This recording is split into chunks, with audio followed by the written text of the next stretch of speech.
Elia aliomba, Bwana kashusha moto. Bwana Yesu ni yule jana na leo milele na milele. O Bwana akusikia usiapo mahitaji yako. Kweli o Bwana akusikia usiapo mahitaji yako. Na imani sitajiri wakilini haueleweki. Upendo wa Mungu, upendo wa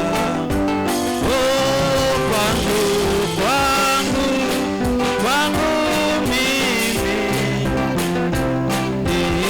niliyekuwa sistahili. Kwangu mimi upendo wa Jésus pour moi, pour moi, pour moi.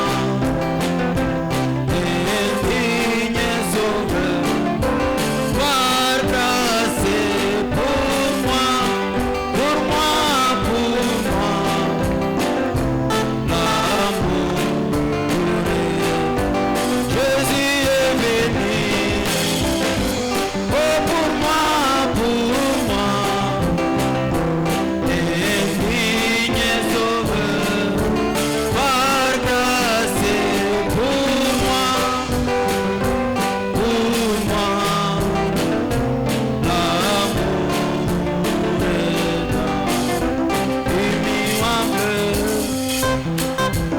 est comparable, inexprimable, c'est l'agneau divin.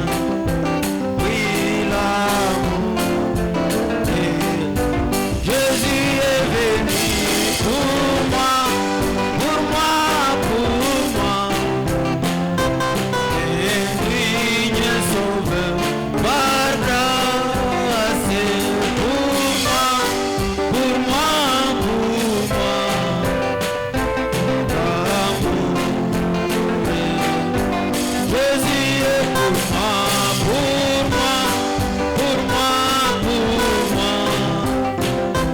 Indigne sauveur, par grâce pour moi, pour moi, pour moi.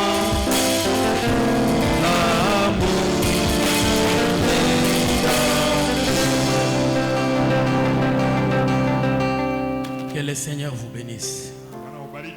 Pendant que nous sommes debout, ouvrons nos Bibles dans Apocalypse chapitre 18. Tunapokuwa tunasimama tunakamata Biblia zetu katika Ufunuo mlango wa 18. Et nous lisons du verset 1er Tutasoma mstari wake wa kwanza jusqu'au verset 4. hadi ule wa 4. Après cela, je vis descendre du ciel un autre ange qui avait une grande autorité, et la terre fut éclairée de sa gloire. Baada ya hayo naliona malaika mwingine mkuu, malaika mwingine akishuka toka mbinguni, mwenye mamlaka kuu, na nchi ikaangazwa kwa utukufu wake. Il y cria d'une voix forte disant: elle est tombée, Babylone la grande. Elle est devenue une habitation des démons, un repère de tout esprit impur, un repère de tout oiseau impur et odieux. Akalia kwa sauti kuu akisema, umeanguka, umeanguka Babeli ule mkuu, umekuwa maskani ya mashetani na ngome ya kila roho chafu na ngome ya kila ndege mchafu mwenye kuchukiza. Parce que toutes les nations ont bu du vin de la fureur de son impudicité, et que les rois de la terre se sont enivrés avec elle, se sont livrés avec elle à l'impudicité et que les marchands de la terre se sont enrichis par la puissance de son luxe. Kwa kuwa mataifa yote wamekunywa mvinyo wa ghadhabu ya uasherati wake, na wafalme wa nchi wamezini naye, na wamefanya biashara wa nchi wamepata mali kwa nguvu za kiburi chake. Et j'entendis du ciel une autre voix qui disait: sortez du milieu d'elle, mon peuple, afin que vous ne participiez point à ses péchés et que vous n'ayez point de part à ses fléaux. Amen. Kisha nikasikia sauti nyingine kutoka mbinguni ikisema, tokeni kwake enyi watu wangu, msishiriki dhambi yake wala msipokee mapigo yake. Amen. Prions. Taomba. Nous nous mettons sous ton sang, Seigneur Dieu, et nous te demandons la grâce que l'Esprit, ton Esprit, vienne posséder moi, le prédicateur, mon interprète et toute l'assemblée. Ça nous fera du bien, ça sera pour notre bien et pour ta gloire. Au nom de Jésus-Christ. Amen. Amina. Que Dieu vous bénisse. Mungu abariki. Amina. Voilà, nous abordons la deuxième question du frère. Vema, tunaingilia swali la pili la ndugu.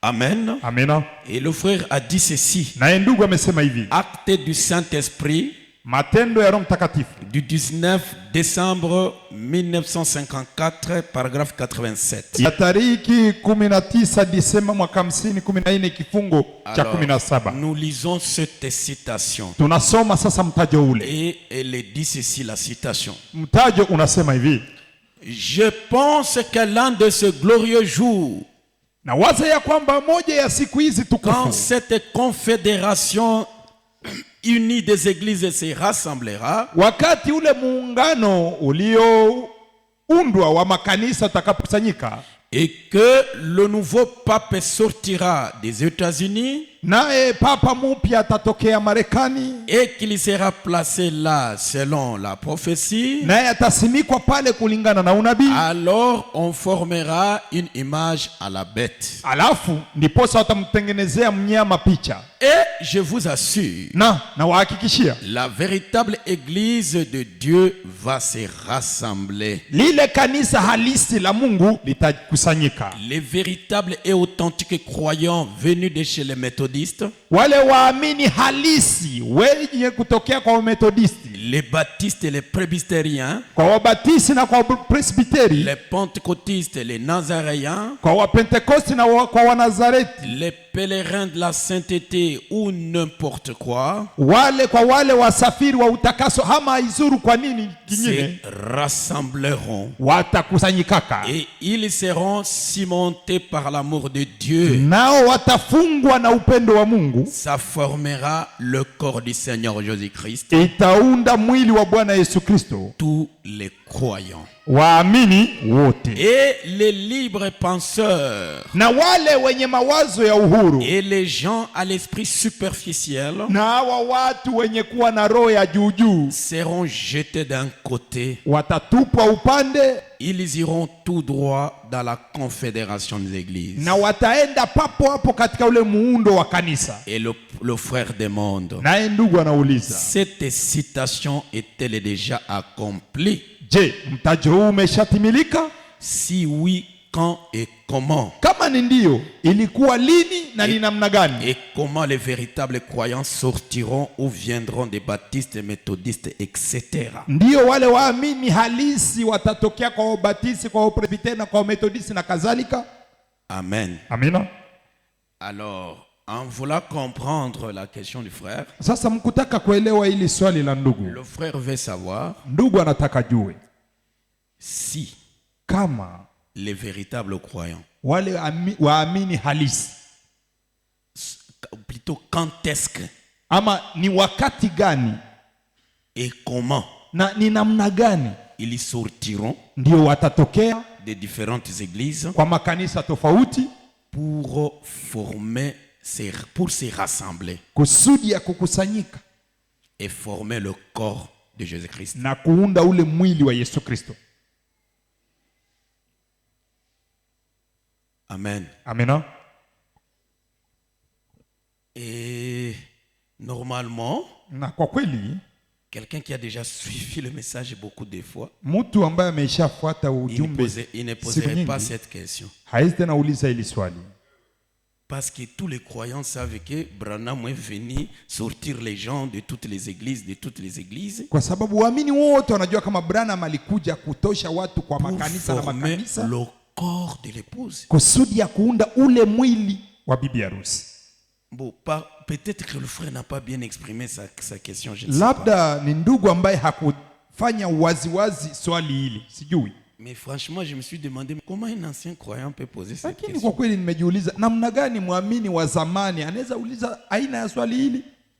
Je le reconnais croyant, un ancien, parce qu'il a des citations. Ninatambua kuwa ni mzee katika imani juu ana mitajo, Mais il demande lakini anauliza quand et comment. eti ni namna gani na ni lini. Si cette citation s'est accomplie, Kama mtajo huu ulishakatimilika, alors quand et comment ilikuwa wakati gani na ni namna gani les véritables croyants, njo wale waamini halisi, c'est ce qu'on dit ici, Ndio les wanasema. véritables et authentiques croyants venus de chez les méthodistes, wale waamini halisi waliotokea kwa les Wamethodisti, baptistes, kwa Wabatisti, les kwa presbytériens, Wapresbiteri, les pentecôtistes, kwa Wapentekoste, les nazaréens, kwa Wanazareye, les pèlerins de la sainteté, kwa wale wasafiri ou wa n'importe quoi, utakatifu, se rassembleront haizuru nini, et ils watakusanyika seront surmontés par l'amour de Dieu. na watafungwa na upendo wa Ça Mungu formera le corps du Seigneur na Jésus-Christ. itaunda ule mwili wa Bwana Yesu Tous Kristo, les croyants,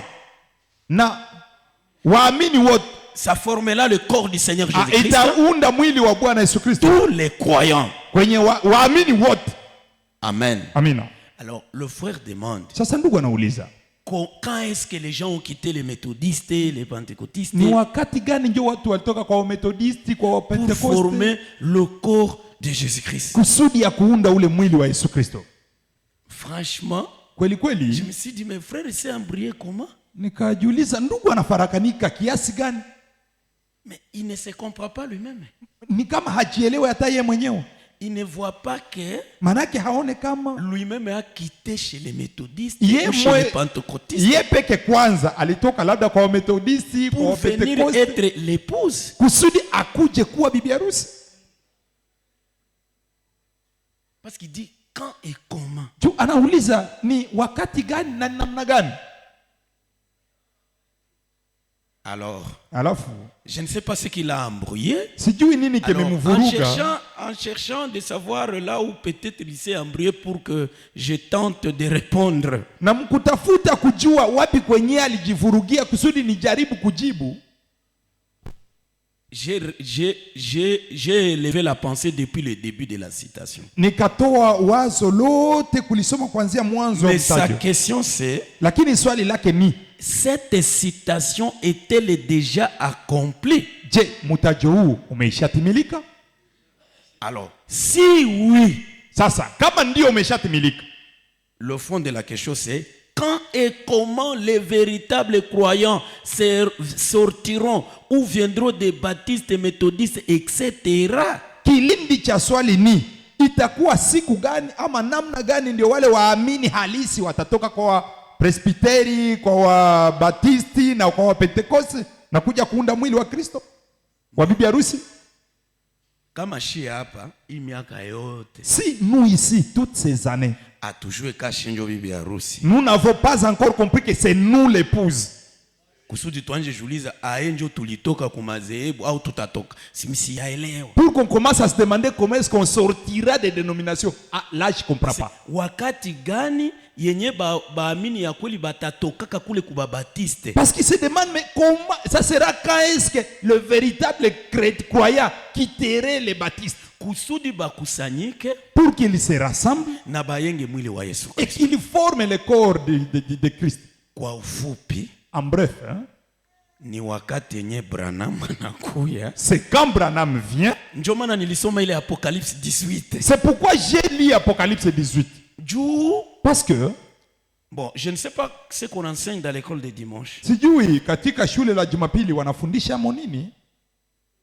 Parce que ile njo mwanzo ya message.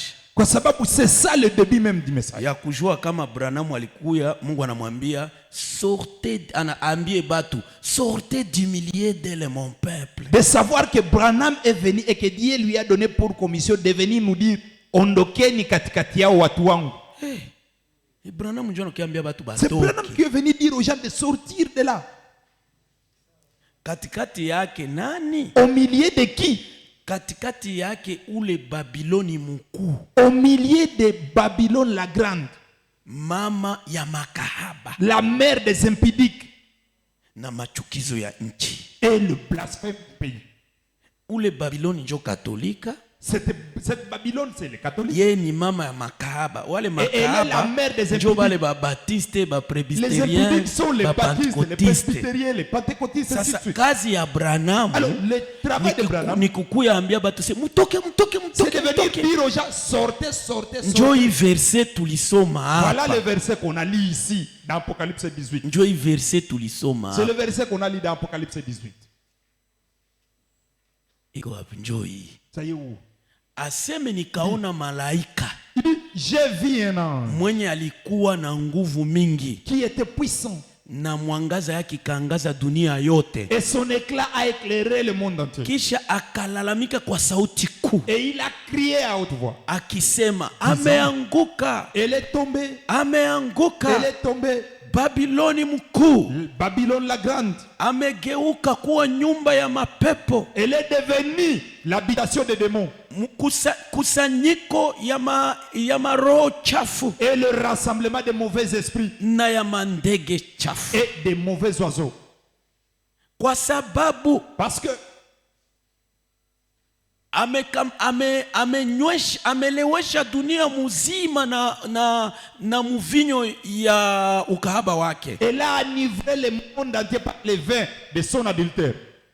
Na kisha hapa banaendelea, Ici on continue. et j'ai entendu du ciel une autre voix qui disait, Et dit, na nikasikia toka mbinguni sauti nyingine ikisema, sortez du milieu de mon peuple, ondokeni katikati yao taifa langu, afin que vous ne participiez point à ses péchés kusudi musije mkashiriki zambi zake, et que vous n'ayez point part à ses fléaux. na musije mkashiriki mapigo yake. Hii andiko hapa pour le Cette frère qui a écriture posé la ici, question. kwa Hii huyu andiko ndugu hapa, aliyeuliza hii swali. andiko hapa Cette écriture njo ici. inatimiza hii citation. C'est elle qui accomplit cette citation.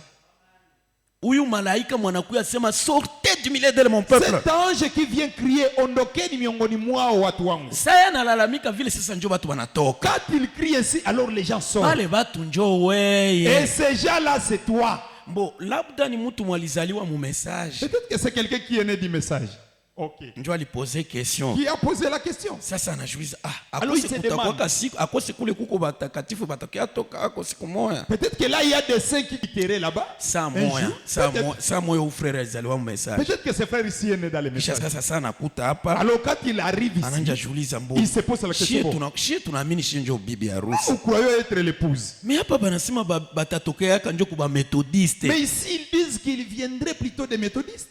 Njo niko najiambia la Buddha ni frère C'est moi qui me dis ça, peut-être que c'est un frère mwenye qui alizaliwa message. est né dans les messages. Sasa inamfarakanisha Alors ça les confond un peu ici. kujiona kama shie huku tunashikamataka bibi De harusi, savoir que lui ici, il se prend pour épouse. shie huku Nous ici. lakini kule banasema kutatokaka batu watatoka kuba methodiste na Mais kuba là, il y a des pentecôtiste. gens dont on dit qu'ils viendraient des méthodistes, des baptistes. et ainsi de Ah, suite. Non, non. shie bazazi yenyu njo tulitokaka C'est nous, vos parents, qui sommes sortis de là. Alléluia. kisha sasa tukabazalia huku. Alors, on vous a engendré ici dans les messages. Très bien. S'il s'agit d'un frère ou Kama d'une sœur, basi inahusu parce que ndugu ama dada. j'ai senti que c'est une connaissance d'un frère. Juu nilionelewa kama hii ujuzi yenye kwa hapa ni ya ndugu fulani. Amen. Amina. Alors, c'est nous qui sommes sortis Ni sisi tuliotoka de chez les pentecôtistes, kwa Wapentekoste, chez les méthodistes, kwa Wamethodisti, chez les kwa presbytériens, Wapresbiteri, et nous nous sommes rassemblés dans le message nasi tukakusanyika katika et ujumbe nous avons formé le corps de na Jésus-Christ. tukaunda ule mwili wa Ce Yesu. corps de Jésus-Christ, c'est ça que l'on appelle l'épouse. Ule mwili wa Yesu Kristo ndio tunaita bibi harusi. Alors vous maintenant, nous vous avons engendré ici. Sasa nyinyi wengine tumekuja wazalia umu. Alors vous n'êtes pas sortis de chez les méthodistes. Ndiposa hamukutokea kwa Wamethodisti. Nous sommes comme les Égyptiens, Si, c'est tout. les Israéliens. Tuko kama Waisraeli. Ils étaient sortis de chez Pharaon en Égypte. Walitokaka kwa Farao huko Misri. Mais arrivé là-bas dans le désert, Lakini walipofika comme ça jangwani, traînait, Gisi mambo ilikawia na kukawia na ils ont fait kukawia. 40 ans là-bas. Wakafanya miaka 40 Alors, humo ils jangwani. mettaient là-bas au monde. Sasa umo ndani ya jangwa walikuwa wanazaa. Et à un moment donné, certaines filles étaient déjà les filles âgées de 40 Na ans. halafu wakati mwingine hawa mabinti waliozalika mkutoka walikuwa wameneza miaka 40. D'autres avaient des garçons de 40 ans. Wengine walikuwa wamekuwa vijana wa miaka 40. Déjà mariés aussi, avec aussi des enfants. Nao wameshaoa na kuolewa na Bon, wameshazaa. si peut-être ils tombaient sur une écriture Kama sasa wangeangukia andiko où Dieu pouvait dire: yenye Mungu angisema, mes enfants sortiront de l'Égypte, ils iront en captivité, mais par ma main puissante, je les ferai sortir de l'Égypte. eti watoto wangu wataendaka utumwani Misri, lakini kwa mkono wangu wa nguvu na watoshaka Misri. Peut-être ils pouvaient se demander, donc nous irons là-bas, on nous fera sortir. Labda hawa wa vijana nao wangeanza juzo, maki tutarudia kule juu ndio tutoshaka. Mais nous les parents, Lakini sasa sisi wazazi nous avons le devoir tuna kazi d'enseigner à nos enfants ya kufundisha watoto que wetu nous étions sortis de là par l'appel de Dieu. ya kwamba tulitokaka kule ni kupitia wito wa Mungu. Et les enseignants de l'école de dimanche, Na wale wazee wa papa, somo vous la devez enseigner ça. Jumapili wanapaswa kufundisha ile. Ne les enseignez pas seulement à partir du niveau où nous sommes aujourd'hui. Msikuwe na mafundisha tu hapa kwenye tuishafikia leo, Enseignez-les à partir de là. lakini mwafundisheni ya kuanzia kule, Et n'oubliez pas que chaque année, il y a une nouvelle génération. na msikuwe mnasababu kama kila mwaka kuna kuyaka kizazi kipya. Vous voyez? Mnaona? Parce que Kwa sababu ceux-là qui étaient dans l'école de dimanche il y a 3 ans, c'est eux qui sont nos croyants ici wale maintenant. ambao walikuwa mshule la Jumapili miaka 3 ambayo imepita, leo ndio Quand baamini ils yetu ont hapa. terminé la classe des adolescents. Wanapomaliza hilo shule la watineja, Mais leurs petites sœurs et leurs petits frères, lakini wadogo wao huku nyuma, elles n'ont pas entendu ces enseignements-là. labda mafundisho ya Donc il wakubwa faut yao wanakusikia. recommencer. Inabidi uanzilie tena, C'est un programme pédagogique. kwa sababu ni mpango wa kipedagojia.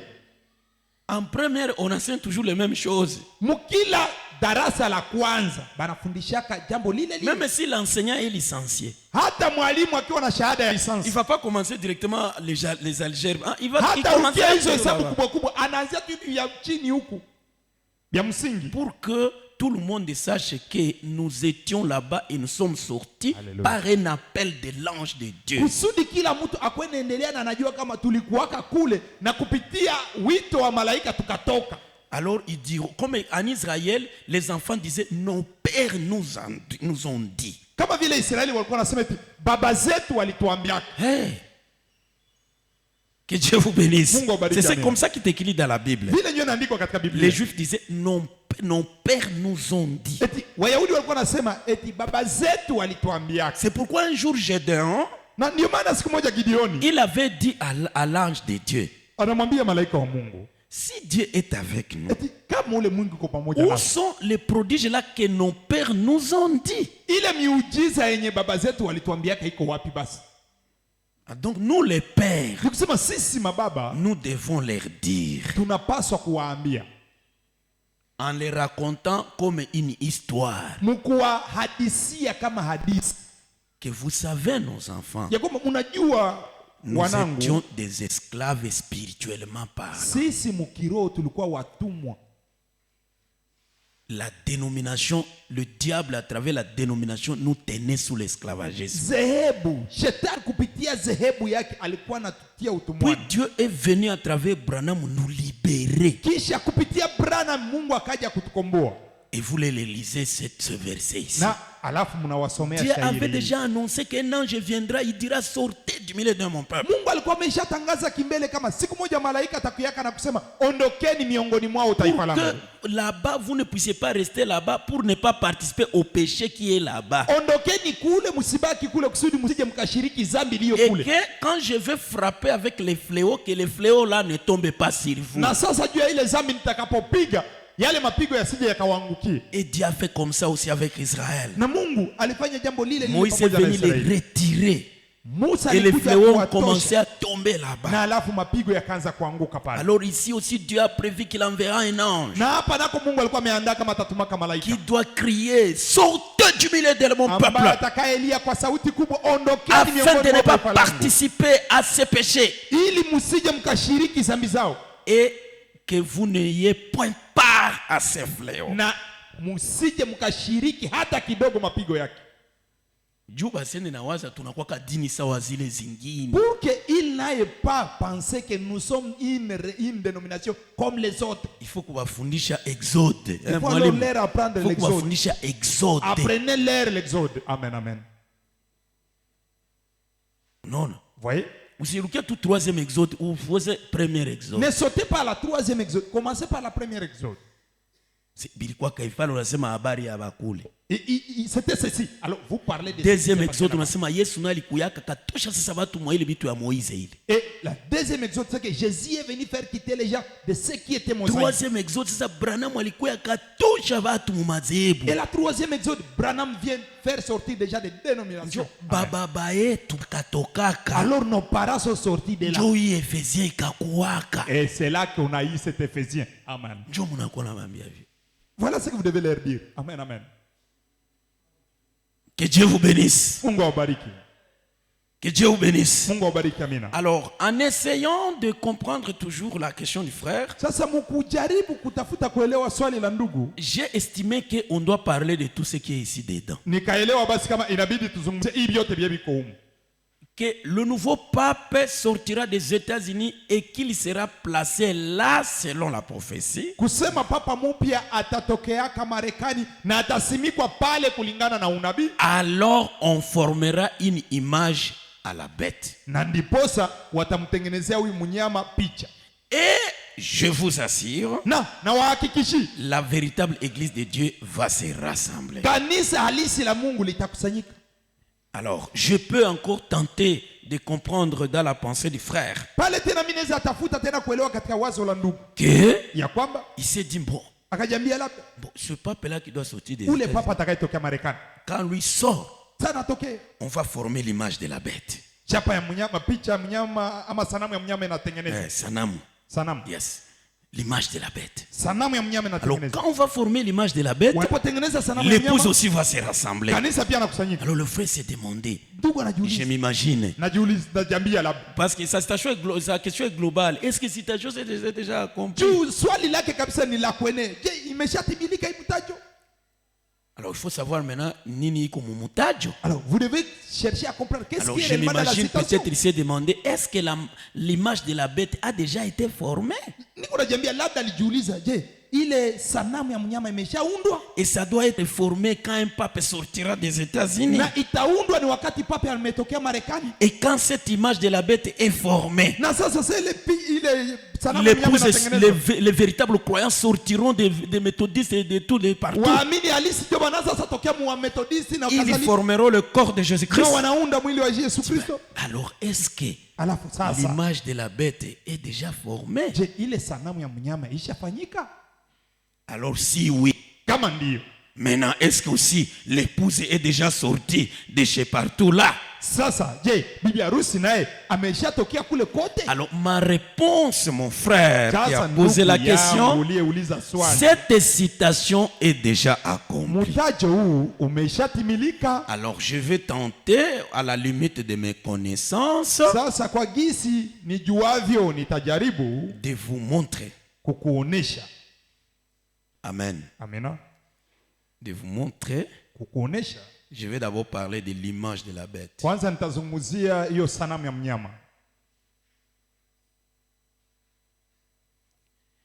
L'image de la bête, Hiyo sanamu ya mnyama c'est déjà là.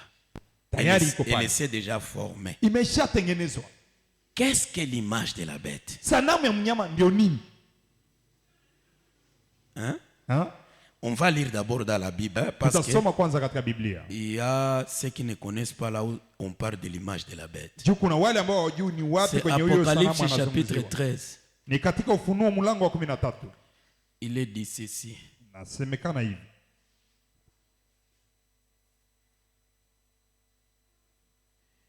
Il est dit.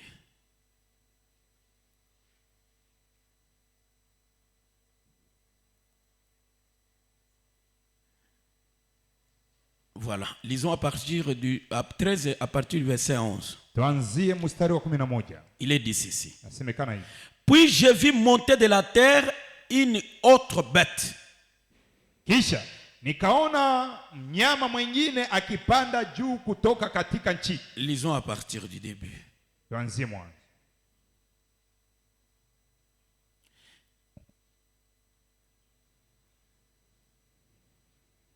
Et il s'éteint sur le sable, etc.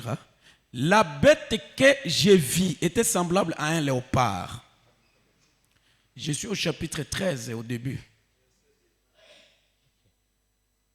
On peut même commencer à 12.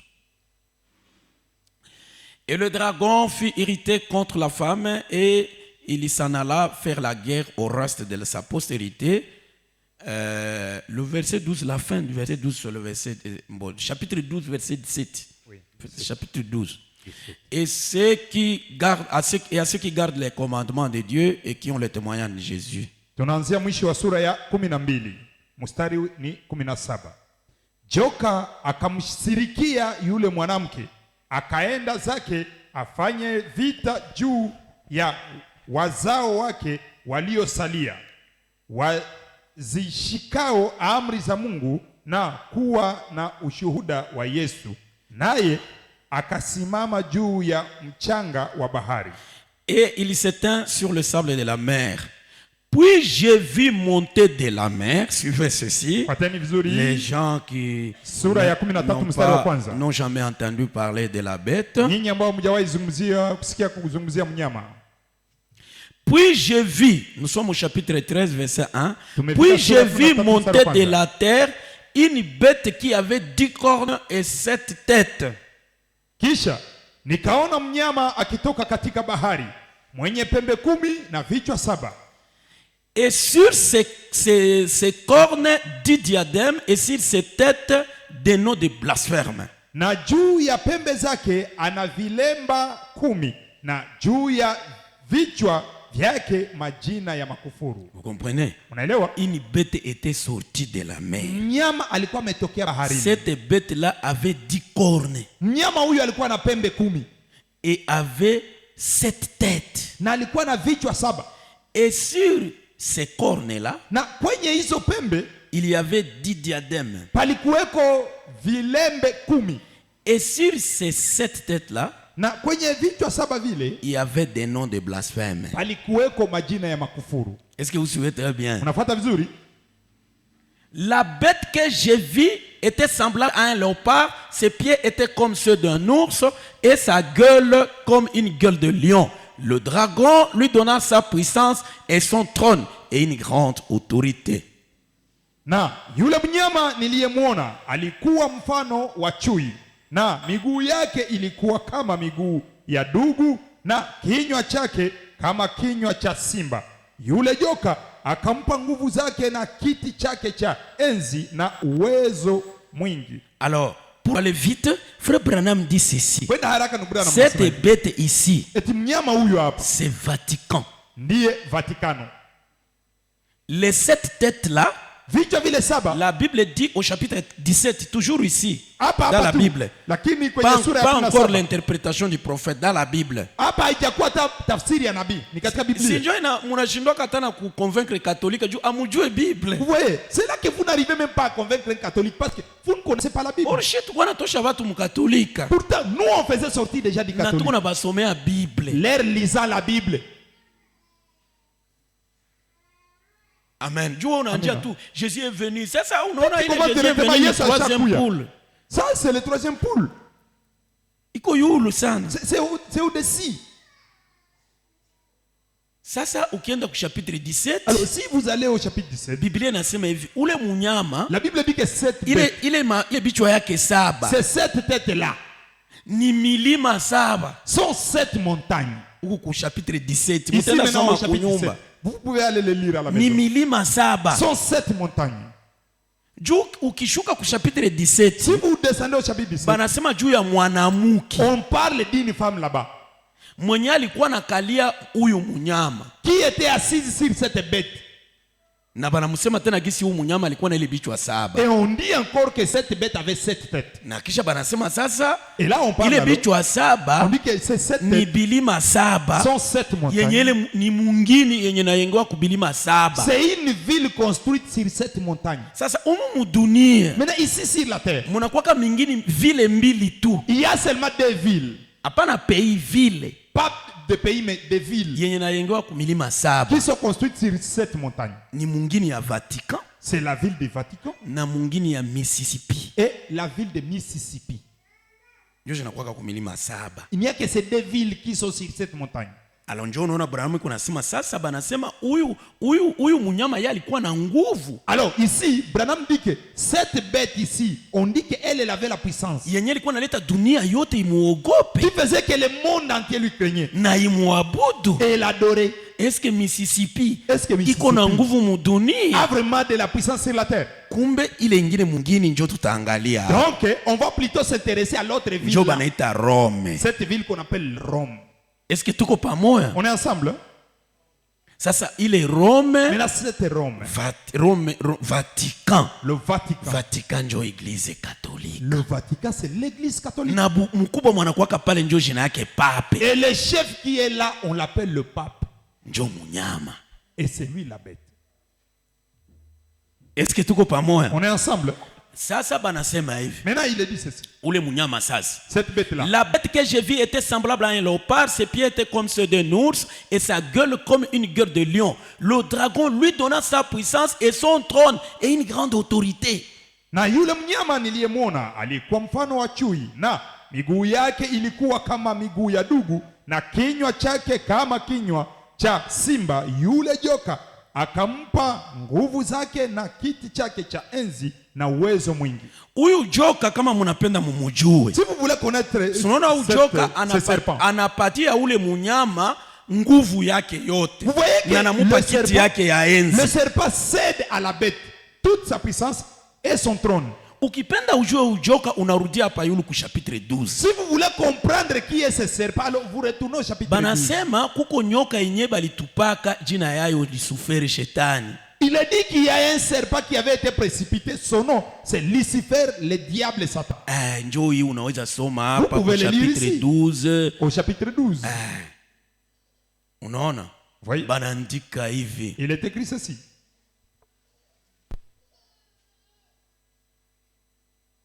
Banaandika hivi ku chapitre 12. Au chapitre 12, il est écrit ceci. Il dit, un autre signe parut encore dans les cieux. Et voici, c'était un dragon rouge. Verset 3. Ayant 7 têtes et 10 cornes. Munyama alikuwa iko na 7 têtes na 10 cornes. Mais dragon nayo iko nayo. La bête avait 7 têtes et 10 cornes. Les dragons aussi. Sinon ni kitu moya. Vous voyez que c'est la même chose, non? Sur ces têtes, 7 diadèmes. Kwenye vichwa vyake, Sa queue entraînait le tiers des étoiles du ciel. kwenye vichwa vyake vilembe 7 na mkia wake ulikuwa na kokota. Le tiers des étoiles du ciel. Ilikuwa na kokota moja ya tatu ya nyota za mbinguni Et les jeter sur la terre. na kuzipiga chini. Le dragon s'éteint devant la femme qui allait enfanter afin de dévorer son enfant Ule lorsqu'elle joka aurait enfanté. akasimama mbele ya huyu mwanamke ambaye alikuwa karibu na kuzaa kusudi aweze kula huyu mtoto atakapozaa huyu mama. Alors on descend au verset 17. Tunashuka kwa mstari wa 17. 7 dans Apocalypse 12. Mstari wa Et il y eut une guerre dans le ciel. Allez-y. kulikuwa na vita mbinguni. Michel et ses anges combattirent contre le dragon. Mikaeli na malaika zake wakapigana Et na le yule dragon joka. et ses anges combattirent. Yule joka naye akapigana na hao Mais pamoja. ils ne furent pas Malaika trouvés le zake. plus fort. Et leur place ne fut plus trouvée dans le ciel. Nao hawakushinda wala mahali pao hapakuonekana Suivez tena maintenant. mbinguni. Fuateni. Et il fut précipité le dragon, le serpent ancien, appelé le diable et Satan. Yule joka akatupwa, yule mkubwa nyoka wa zamani aitwaye Ibilisi na Shetani. C'est lui qui séduit toute la terre. Il fut précipité sur la terre et ses anges furent précipités avec lui. Audanganyaye ulimwengu wote akatupwa hata nchi na malaika zake wakatupwa pamoja naye. Alors je voudrais que vous puissiez noter que Ça, c'est le pas dragon, Mushike vizuri kama huyu joka qui est le serpent ancien, ambaye ndiye yule nyoka wa kale est appelé le diable et Satan. anaitwa Ibilisi tena Shetani. Donc le dragon, Ni kusema joka qui est le serpent ancien, ambaye ndiye nyoka wa kale, c'est lui le diable et Satan. yeye ndiye Ibilisi Shetani. Maintenant ici on dit que le dragon Hapa sasa wanasema ya kwamba avait huyo donné joka son trône à la bête. alikuwa amepatia huyu munyama enzi yake. Qui est le dragon? Joka ndiye nani? Le diable et Satan. Shetani, Ibilisi. Et ce qu'on dit ici, Wanasema hapa où est-ce que nous étions? Dans Apocalypse, il dit, la bête que j'ai vue nasema munyama niliyemwona était semblable à un léopard. Ses pieds étaient comme ceux d'un ours et sa tête et sa gueule comme une gueule de lion. Le dragon lui donna sa puissance et son trône et une grande autorité. na yule mnyama niliyemwona alikuwa mfano wa chui, na miguu yake ilikuwa kama miguu ya dubu na kinywa chake kama kinywa cha simba. Yule joka akampa nguvu zake na kiti chake cha enzi na uwezo Vous mkuu. comprenez? Mnaelewa? Le dragon a donné son trône à la bête. Joka alitoa enzi yake kwa mnyama. Donc atufondake au Abrahamu akufonde Ça veut dire kusema qu'on crée kama rien. Abraham n'a rien fondé. ni église catholique akufonde ni Pour dire que Bible. le diable c'est l'église catholique. Non, il n'a pas fondé, il a Fondé. pensé à la Bible. Ni Bible. C'est la Bible qui le dit. Ukishapata tu kama la bête cette tête zile ni ile bilima Une fois seulement que tu as saisi que les 7 têtes sont les 7 montagnes. na yulu ya ile kilima kuko mwanamuki Et qu'au-dessus de cette montagne, il y a une femme. na ule Et mwanamuki que cette femme, ni kanisa c'est une église. na banamwita kahaba Et mkuu. on l'appelle la grande prostituée. Unaona? Vous voyez? Yeye ndio anapandia munyama. C'est elle qui monte. Donc kanisa katolika C'est que l'église catholique inakaa est assise. chini ya inaikalia ile mamlaka yenye iko Rome, yenye Est iko assise Vatican, sur le pouvoir qui yenye est iko kwa qui est ile au Vatican, kwa ile mulima, kwa ile mwingine ya bilima saba. qui est sur cette ville à cette montagne. Sasa Maintenant, pale njo kuko kiti ya enzi ya shetani. c'est là qu'il y a le trône de Satan. Unaona? Vous voyez? Kiti ya enzi ya shetani pale njo kwenye iko. Le trône de Satan, c'est là qu'il se trouve. Ndio maana wafraya wiko napichapitisha wakati habiku najua wenye watapiganisha. C'est pourquoi les frères sont en train de perdre le temps, ne sachant pas Mpaka qui il faut banakala combattre. kupigana bo peke. Jusqu'à ce qu'ils commencent à se combattre eux-mêmes. Très vrai. Japo nabii anasema baadui biko bawili. Pourtant, le prophète dit qu'il y a des ennemis. Anasema adui mkubwa ni mwili. Il dit que le plus grand ennemi, c'est le corps. Kisha anaongeza hivi, mwingine adui mkubwa Puis il ajoute que ni l'autre kanisa ennemi, Katolika. c'est l'église catholique. Ndio vile Branham anasema. C'est ce que dit Branham. Ndio vile ndio shebili tutoshaka kule tukakuwa message. Voilà qui nous a fait quitter de là pour qu'on devienne le message. Chaque fois message juu kukuwa tu dini moja hivi. Nous, on n'a pas quitté le message pour devenir une Batu religion bediko quelconque. banakimbia kwenye shetani iko. Nous, on a quitté là-bas, fouillé là où était le diable. Parce qu'on a compris ça. Kwa sababu tulikuwa tumeelewa hii. Sasa wewe unaona katate yako iko na kalakala mu Katolika, unacheka cheka tu unawaza sema naye tu ni dini. Hapana, iko chini ya mamlaka ya shetani. Quand tu vois ton arrière-parent, ton grand-parent rester au catholique, tu te réjouis croyant que cette personne est dans une quelconque religion. Non, cette personne est plutôt sous l'autorité du diable. Parce que le dragon, qui est le diable Satan, Ambaye a ndiye donné shetani son ibilisi. trône à la bête. amempa mnyama enzi yake. Unaona? Oui, Kisha tunaendelea. oui, on continue. Et j'ai vu une de ses têtes comme blessée à mort, mais la blessure mortelle fut guérie, et toute la terre était dans l'admiration derrière la bête. Nikaona kimoja cha vichwa vyake kana kwamba kimetiwa jeraha la mauti, na pigo lake la mauti likapona. Dunia yote ikamstaajabia mnyama ule. Hey, dunia yote na mshangalaka. Le monde entier s'étonne. Na kumwadimire njo banasema. Et le monde entier l'admire. Papa wa Roma. Le pape de Rome. Dunia nzima. Le monde entier. Banasema alipata jeraha ya mauti. Tu dis qu'il avait été blessé à mort. Kisha ile jeraha ikapona. Cette blessure a été guérie. Nabii anafasiria. Unajua sasa sitaanja mahubiri saa hii ya marque de la bête. Je peux pas commencer maintenant la prédication de la marque de la bête. Ni bapatie idée tuende hapa ku question ya frère. Mais c'est juste vous donner une idée pour qu'on aille à la question du frère. Selon hii habari mnaona iko pale. Selon cette histoire là-bas. J'ai vu l'une de ses têtes comme blessée à mort. Nikaona moja ya vichwa vyake kama vile kimeumizwa mais jeraha la sa blessure mortelle fut guérie. Lakini jeraha lake la kufa likapona. Et toute la terre na dunia nzima était dans l'admiration derrière la bête. Walikuwa katika mshangao nyuma ya huyu mnyama. Tuendeleshe. Et ils adorèrent le dragon. Wakamsujudia yule joka. Parce qu'il avait donné l'autorité à la bête. Kwa sababu alikuwa amempa mnyama uweza wake. Ils adorèrent la bête en disant. Nao wakamsujudia yule mnyama wakisema. Qui est semblable à la bête? Ni nani afananaye na mnyama huyu? Et qui peut combattre contre elle? Tena ni nani awezaye kufanya vita naye? Ndio maana sasa tunaongea juu ya Armageddon. C'est pourquoi quand on va parler au sujet d'Armageddon. Wewe kujua kwenye vitu vilitokea. Qui n'a pas si unabakia tu huko hivi kunajiuliza biko vya hawa. Tu resteras en train de te demander mais c'est quoi ça? Batu ba dunia. Les gens du monde banamwabudu yule joka. L'adore lui.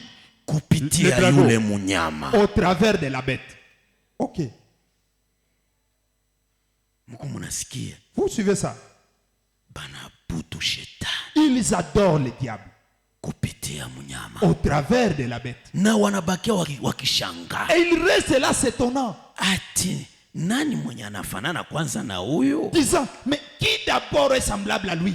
Nani mwenye kusawa Église catholique? Qui est comme l'Église catholique? Nani mtu wa maajabu duniani mwanatambuka papa wa Roma? Quelle personne impressionnante sur la terre qui dépasse les papes de na Rome? président wa Chine. Que ce soit le président de la Chine. Président wa États-Unis. Que ce soit celui des na États-Unis. président wa Inde. Que ce soit celui de l'Inde. Na wa Russie. Même celui de la Russie. Mbele ya papa wa Roma. Devant le pape de Rome. Nani atashimama? Qui peut se tenir? Dunia yote inamshanga. Le monde entier s'étonne. Na inamuogopa.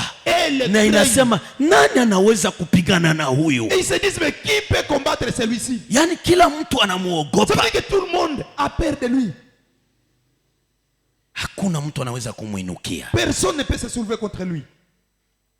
Na watu wa dunia wanamwabudu. Et les gens du monde entier l'adorent.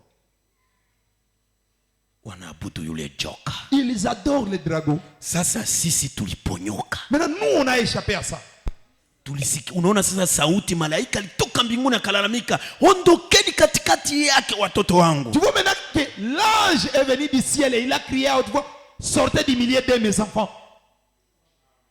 Njoo tukasikia. Et c'est là qu'on a entendu. Na ule malaika naye nilisotele sitasho jua tu kwenda fasi kila fasi. Et cet ange là, j'ai sauté cette sali shuka kutoka mbinguni. Quand il est descendu, utukufu yake nayo nabii anasema haikwenda mkoa moja ya dunia, ilienda dunia nzima. Il a dit aussi que son éclat lui, sa lumière n'est pas parti dans un seul coin, c'est parti partout le monde. Njoo vile tulisoma pale kwa Apocalypse 18. C'est ce qu'on a lu dans Apocalypse 18. Et sa gloire avait rempli toute la terre. Utukufu wake ukaja na ukajaza dunia. Ule malaika naye sali kuya. Cet ange aussi quand il est venu. Njoo akalamika malaika, sortez du milieu de mon C'est là qu'il peuple. a crié, ondokeni miongoni mwa taifa Ule langu. malaika sasa ndio William Branham. Cet ange là maintenant c'est William Branham. Haleluya. Amen. Utukufu wake na jaa dunia nzima. Sa gloire remplit le monde entier. Anafika Kenya analalamika, Il arrive anafika au Kenya, Kongo il analalamika. arrive au Congo, il Yaani sauti yake Et sa voix inafika dunia nzima. arrive partout au monde. Na Branham anasema na eko. Et Branham dit que l'écho. Juu unaona hapa tulisoma banaonesha saa vile kuko bana malaika bawili. Vous voyez ici on a lu, c'est comme s'il y a des Banasema anges. nikaona malaika ashuka mbinguni, utukufu wake na hala dunia, akasema vitu pale. Il dit que Kisha j'ai vu l'ange descendre du ciel et avec beaucoup de kisha gloire. banaendelesha banasema kisha nikaona mwingine malaika Puis il continue et disait, analalamika kutokea mbinguni, anasema ondokeni katikati ya watu wangu. cria depuis le ciel, sortez du milieu des Branham anasema abakukuwa ba malaika Il n'y bawili. avait pas des anges. Anasema huyu tu mwalisemea kudunia. Et le même qui a parlé aussi sur la Jean terre. akasikia tena ile sauti kunasemea huku yulu. Jean a entendu aussi l'écho de Frère cette Branham voix anasema là-haut. alisikia eko. Alors il dit que c'était plutôt un écho. Haikukuwa batu bawili. Ah, il n'y avait pas de personnes. Ule alikuwa tu umwe alisemea hapa, Ça veut dire que la même mais ile personne qui a eko parlé ici. ikasikilikia tena Mais kule. l'écho de sa voix s'est fait entendre jusque là. Sijua kama mnajua eko. Je ne sais pas si vous savez ce que c'est l'écho. Ukiingia hata mu maparoise, Si vous entrez dans des paroisses, ukisema hii si tu disais, Bwana awe nanyi, Que le Seigneur utasikia soit tena avec mule vous. mubibambazi na sauti inasema Bwana awe nanyi. Vous entendrez même si les murs, Njo que vile le Seigneur vinakuwaka. soit avec vous. C'est ça l'écho. Eh, Oui, même dans les montagnes. même dans les montagnes justement. Bien unasema unasikia tena. Unaweza hata kimbia, unaweza Tu as prononcé une Mapepo. parole et l'écho te revient. Tu peux même fuir croyant qu'il y a quelqu'un autre. ni eko. Non, c'est un écho. Maana unisema Ça veut kisha dire que- ikakurudilia. C'est ta voix qui est partie et qui revient vers toi. Est-ce que tuko pamoja? Est-ce qu'on est ensemble? Hata bale ba technicien banajua kama haifai micro ikuwe na eko. Même les techniciens savent que le micro ne doit pas avoir d'écho. Sikurudilie tena wewe moko nasema Pour que ça ne te revienne toi-même qui parle. Oyona siku moko nasema ku telefone kisha tena wewe peko Tu unajisikia. n'as jamais entendu, à un moment donné, tu parles au téléphone et On a tu jamais- entends toi-même ce que tu as dit. Olie ule ajibie, mimi Au lieu nasikia que la tena. personne réponde, c'est Ile ton écho. ile qui ndio revient. banataka eko. Ça, c'est ce qu'on appelle un écho. Sasa huyu malaika alisemea hapa duniani. Cet ange a parlé sur la terre. Eko ya sauti yake ikatokelea yulu. Et l'écho de sa voix s'est fait Ule ressentir malaika depuis ndio en Branham. haut. Ça, c'était Branham. Wakukuya tuambia se mumutoke kule, mtoke Qui kule. venait nous dire, sortez de là, sortez de là. Njo tukatoka kule. Et c'est là qu'on est sorti. Tukazala batu huko kwetu tulikuya. On est venu engendrer déjà ici. On est venu. Njo sasa Mungu mnaendelea. Et c'est là que vous continuez. Alafu sasa batu yote ya dunia banamwabudu mnyama. Maintenant, les gens du monde entier adorent la bête. Unaona? Vous voyez? Alors tukiendelea sasa huku chini, Si on continue en bas, gisi balisha abudu mnyama, comme ils ont déjà adoré la bête, nule mnyama naye akafungula kinywa iko nafanya maneno ya makufuru, elle ouvrit sa bouche pour proférer des blasphèmes contre Dieu. Verset 6. toujours dans 13. Oui. Akafungua kinywa chake amtukane Mungu na kulitukana jina lake Pour na, blasphémer son nom, son tabernacle et ceux qui habitent dans le ciel. na maskani yake nao wakaao mbinguni. Maana yake kazi yake kutukana Mungu. Sasa Donc, Branham tout ce qu'il anasema fait, c'est insulter yeye Dieu. haiko nasema sema Mungu uko nyama, haiko nasema vile. Non, lui maintenant il va pas dire oh non Dieu tu es une bête. Non. Mungu mwenye kunatukaniwa ni neno. Le Dieu qui se fait insulter ici c'est la parole. Iko natukana message. Il insulte le message. C'est Branham wa bongo. Il dit que Branham est un faux. Bile bia Eli le prophète bia bongo. Tout ce qui est élite, Bile bia le prophète, c'est masetso faux. bia bongo. Les 700, c'est une fausseté. Anafungua kinywa yake Il ouvre sa bouche kwa kutoa maneno ya makufuru pour faire sortir les paroles de blasphème. na kutukana benye banaishi mbinguni. Insulter tous ceux qui vivent Kwa au Branham ciel. anasema benye banaishi mbinguni njo shii. Branham dit que ceux qui vivent au ciel, c'est Bibi nous, harusi wa Yesu Kristo. l'épouse de Jésus-Christ. Sasa Alléluia. sisi wanatuzarau, Alors, wanatutukana, Nous, wanasema kila on kitu. nous méprise, on nous incite, on dit de nous tout ce qu'ils veulent. Mnyama anafanya kazi hiyo. La bête fait cette œuvre-là. Sasa banasema et tous les habitants de la terre Na wakaaji wote wa dunia l'adoreront. watamwabudu C'est dont le nom n'a pas été écrit dès dès la fondation du monde dans le livre de vie de l'agneau qui a été immolé. Wale ambao majina hayakuandikwa kabla dunia ipate misingi, yule mwana kondoo aliyechinjwa. Si quelqu'un a des oreilles, qu'il entende. Sasa ukiwa na sikio na usikii, Batu pote banapasha mwabudu. tout le monde doit l'adorer. Sauf benye majina yao iliandikiwa. Isipokuwa sedo le nom Donc, tete ndio écrit. maana msiwazaki kama ni hazari njoo shi tuko hapa. N'allez jamais croire que c'est par hasard qu'on est là. Sa unatia maidezi za ma dini mukichwa. Parce que quand tu commences à te bourrer Ndio des maana idées religieuses, dans le auele peuple, wake kama shie tuko spécial. c'est là que tu ne comprends pas que nous on est un peuple spécial. Mais tuko vraiment spécial. Mais nous sommes vraiment spéciaux. Tushie Mungu alituleta pembeni Parce que Dieu nous a attirés à côté. kusudi tusikuwe na respecter pape. Pour que nous ne respections pas les papes. Alléluia. Amen. Amen. Sasa ile ndio itatubeba sasa ku nani sanamu ya munyama. C'est ça ce qui va nous amener Tushuke sasa hapa chini. jusqu'au statut de la bête. Descendons. Sikilizeni hapa. Écoutez ceci. Puis j'ai vu monter de la terre une autre bête. Verset 11. 11. Kisha nikaona mnyama mwingine akipanda juu kutoka katika nchi. Tunaona ule wakabambi alitokea mumai. Voyez que le plus grand est sorti des eaux. Branham anasema hivi. Branham dit ceci. Mbele kwanza Branham aseme Bible. Avant que Branham ne parle la Bible. Apocalypse 17. Dans Apocalypse 17. Inasema mai Dit que les eaux ni mainchi. sont des pays. Ce sont des peuples et des nations. Ni watu na mataifa. Njo mai. Ce sont là les eaux. Sasa huyu munyama Et cette bête iko anachomoka mumai zote. vient de toutes les eaux. Unaona? Amen. Yanachomokea hapa Kongo, Il surgit au Congo. anachomoka kule Rwanda, Il surgit au anachomoka Rwanda. kule Angola. Il surgit Kila au Angola. fasi kanisa Katoliki iko. Partout il y a l'église catholique. Munyama anachomokea mumai. La bête sort des eaux. Mais huyu mwingine munyama anachomoka yeye mubuto. Mais cette autre bête ici, Puis j'ai vu monter de la terre une autre bête kisha nikaona kupanda toka nchi qui mnyama avait mwingine. deux cornes Naye alikuwa na pembe mbili semblables à celles d'un agneau mfano wa mwana kondoo, et qui parlait comme un dragon. lakini akanena kama joka. Unaona sasa? Vous voyez maintenant? Ndio ile frère anasema kule les États-Unis. Njo ndugu anasema kule Marekani. États-Unis ndio ile ingine nyama ilichomokelea mubulongo. Les États-Unis sont cette autre bête Sasa qui est frère Branham anasema hivi. montée. Kama mai njo kwenye De la kuko terre. watu. Si les eaux, ce sont les hommes. C'est là où il y a les hommes. C'est là où il y a les hommes. Maana yake Ça veut dire que bulongo La njo terre. kwenye hakuna mai, ça veut dire hakuna watu. la terre, ça veut dire que ça sera alors là où il n'y a pas de gens. Parce qu'il n'y a pas de l'eau. Njo États-Unis Ce sont les États-Unis. haikukuwaka habité. Les États-Unis n'étaient pas habités. Ok. Banaita le nouveau monde kwa historien. Kwa katika hadisi ama katika historia inaitwa dunia mpya ama ulimwengu mpya. Pale kwa ile fasi kwenye kukuwaka watu pale. Là où c'était pas habité là-bas. Kulichomoka ingine munyama. Une autre bête est venue de là. Nyama kwanza ile neno nyama mu Biblia inamaanisha puissance. Écoutez d'abord, la bête dans la Bible, c'est la puissance. Amen. Amina. Kukachomokele ingine puissance. Une puissance est venue de là.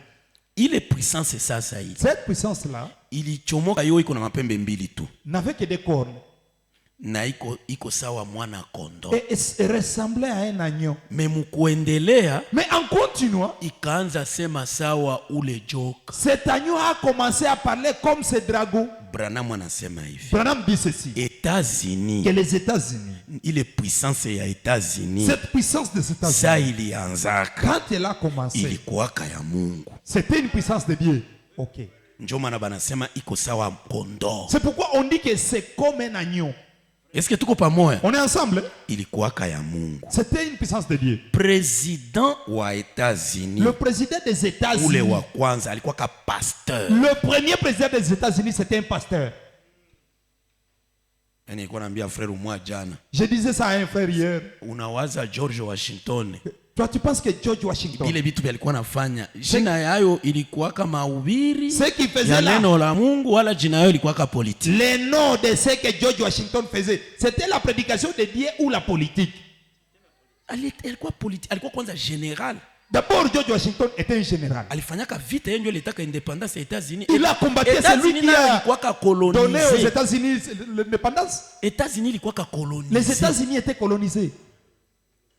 Ile États-Unis iliengoka namna gani? Comment ont été faites les États-Unis? Par explorateur Christophe Colomb. Les explorateurs Christophe Colomb akavumbua. A découvert un endroit. Anatokea huko Angleterre. Il est venu de l'Angleterre.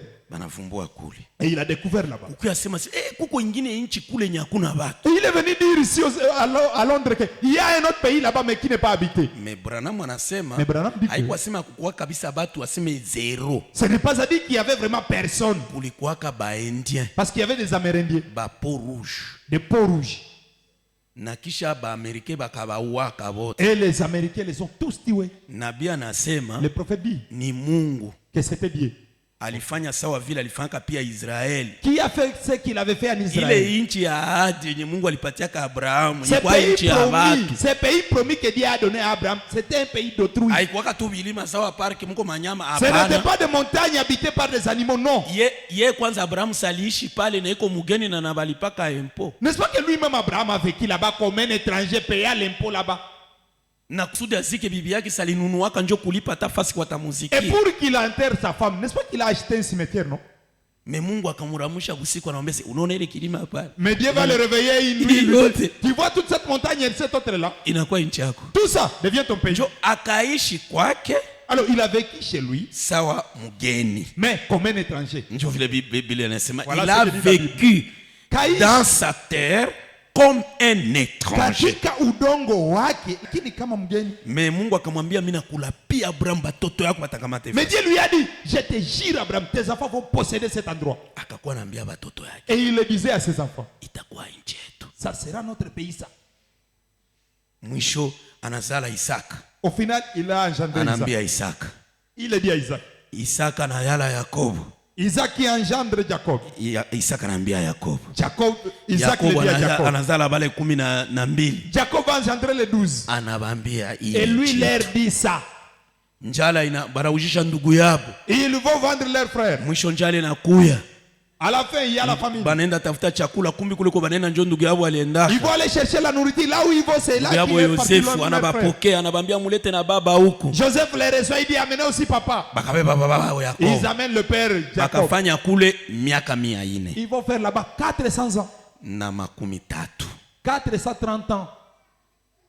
Amen. Amina. Kisha sasa. Et après. Njo mwisho. Au final.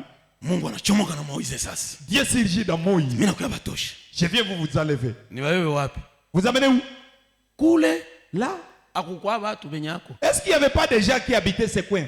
Balikuwaka. Il y en avait. Munasabu kama Josué aliendaka kule na bakabaona bakasema ya hatuwezi weza piga hapa. Vous oubliez que Josué est parti là-bas. Il a vu ces gens et ils sont rentrés disant qu'on ne peut pas les battre. Josué na Caleb ndio bakasema non, tunaweza bapiga. C'est plutôt Josué qui était courageux pour dire que non, on peut les vaincre. Si mnajua ile habari. Vous connaissez l'histoire, non? Balikamata kila santimetre ya inchi mkupiga benye kwabo na kuwaua wote.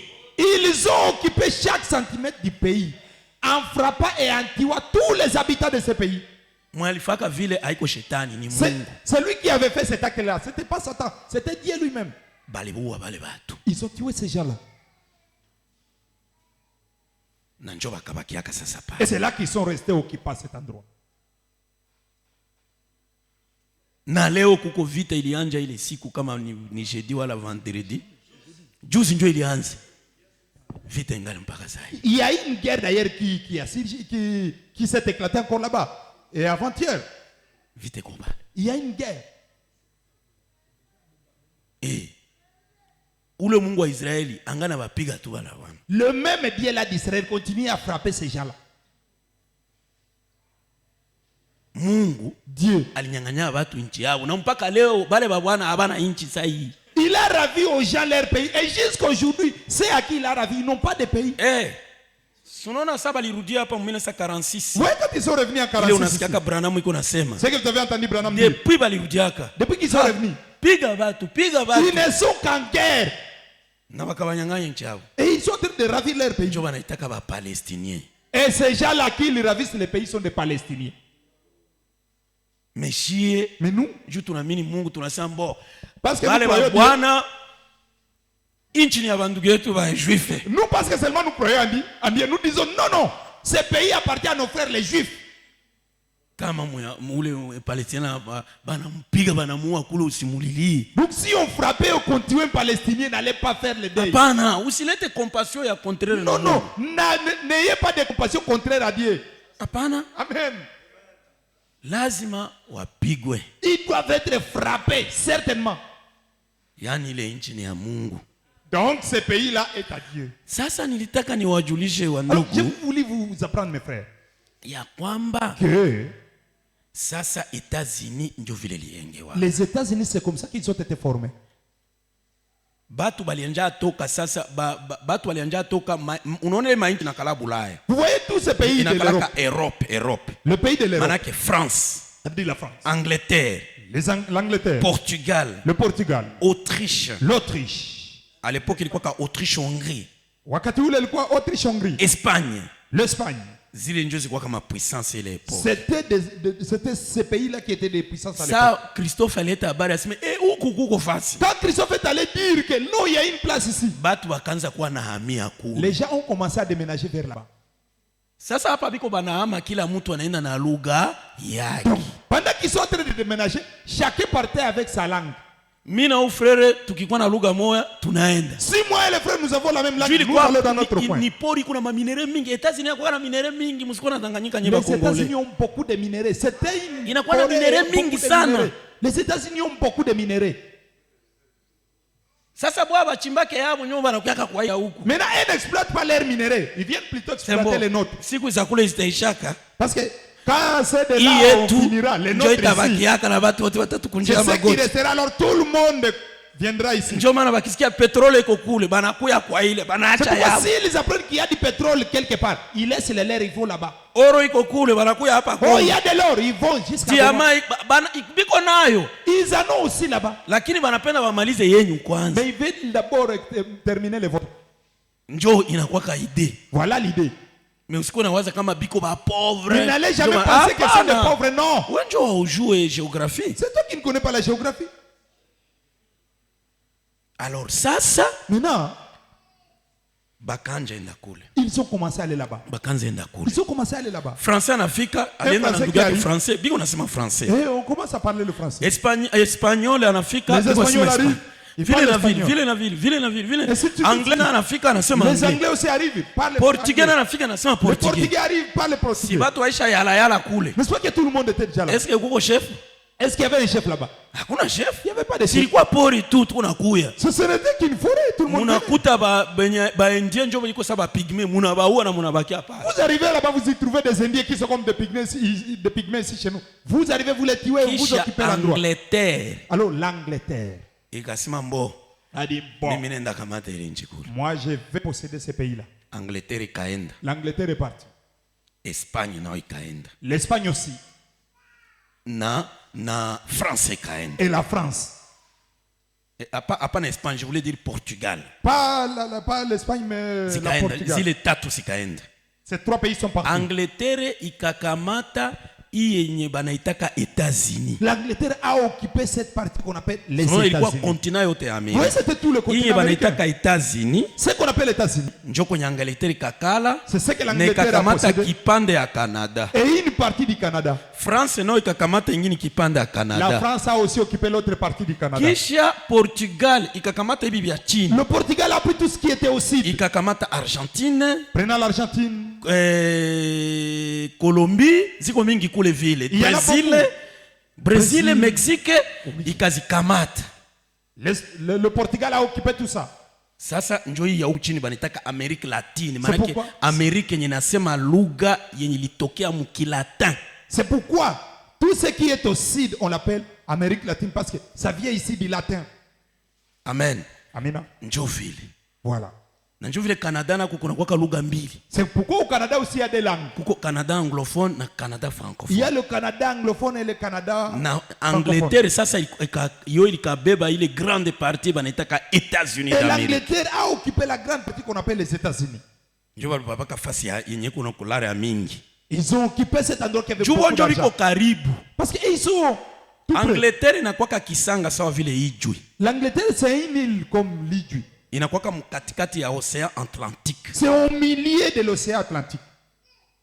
Unaona? Ouais. Sasa mwatatoka Angleterre, Alors celui qui va quitter l'Angleterre atafika mbio mbio hapa California. arrivera rapidement en Californie. Ukienda angalia kunani Si vous carte. allez regarder la carte. Sasa unaona bo bakafika Alors, haraka. vous voyez, ils sont arrivés à temps.